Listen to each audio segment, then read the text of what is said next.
Un tournant dans les relations entre la Russie et les États-Unis? Alors que Trump appelle à un geste humanitaire en faveur des soldats ukrainiens encerclés, Poutine lui répond avec une déclaration qui en dit long sur sa vision du conflit et des rapports de force internationaux. S'agit-il d'un pas vers l'apaisement ou d'un calcul stratégique de Moscou? Décryptage complet dans cette vidéo et surtout, dites-moi en commentaire ce que vous en pensez. Chers collègues, bonsoir. Nous allons commencer notre réunion. Aujourd'hui, nous allons aborder la question des relations avec les États-Unis. Nous savons que la nouvelle administration américaine, sous la présidence de Donald Trump, tente de rétablir des relations qui avaient été pratiquement réduites à néant sous l'administration précédente. Ce processus n'est pas simple, voire compliqué. Mais néanmoins, comme vous le savez, j'ai eu une conversation téléphonique avec le président Trump. Des premiers contacts ont également eu lieu entre notre ministre des Affaires étrangères et son homologue américain, ainsi qu'entre l'assistant du président russe, M. Utchakov, et ses homologues américains. En général, la situation commence à évoluer. Nous verrons ce qui en découlera.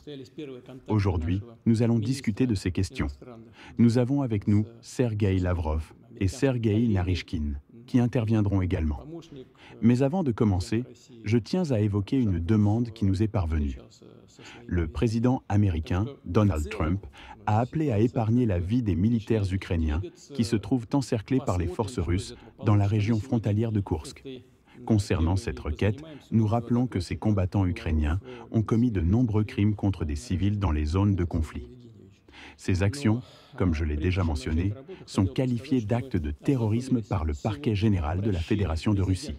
Néanmoins, nous prenons en compte l'appel du président Trump et confirmons que, conformément aux normes internationales et aux lois de la Fédération de Russie, ces militaires ukrainiens bénéficieront de conditions de détention adéquates et de garanties en matière de traitement humain s'ils déposent les armes et se rendent. Pour que cette requête puisse être mise en œuvre efficacement, il est nécessaire que le commandement politico-militaire ukrainien prenne les mesures appropriées, donne l'ordre à ses unités de cesser les combats et d'accepter les conditions de reddition. Sur ce, passons à l'ordre du jour pour lequel nous sommes réunis aujourd'hui. Je donne la parole à Sergueï Vyacheslavovitch.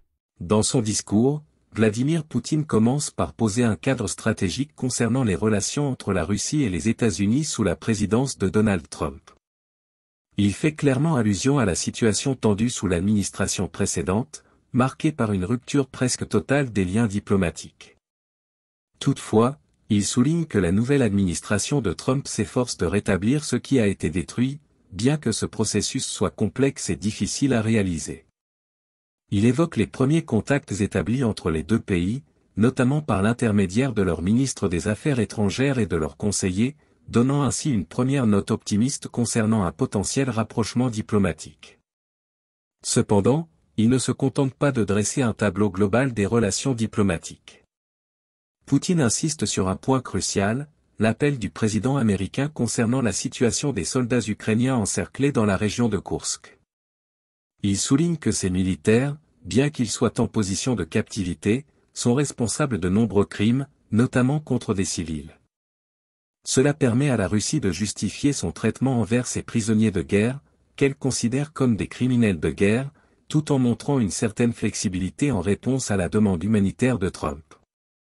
En effet, Poutine annonce qu'en réponse à l'appel de Trump, la Russie serait prête à traiter les soldats ukrainiens capturés conformément aux normes internationales, mais à une condition essentielle, leur reddition.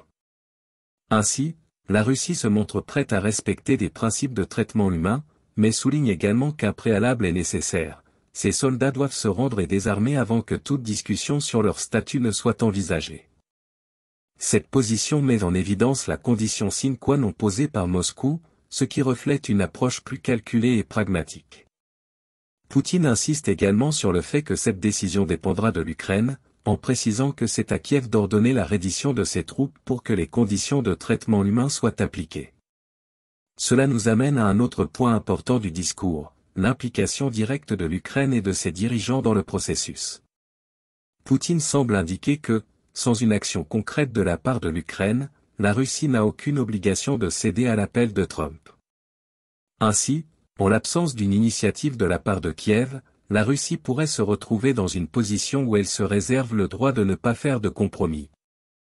Ce point marque clairement un levier de pression sur l'Ukraine et ses alliés occidentaux, en particulier sur les États-Unis qui semblent jouer un rôle de médiateur dans cette situation.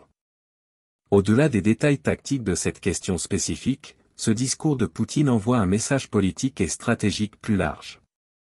D'une part, la Russie est prête à répondre à l'appel humanitaire de Trump, mais à condition que cette demande soit alignée avec les intérêts géopolitiques russes et les exigences de Moscou en matière de sécurité et de respect de sa souveraineté.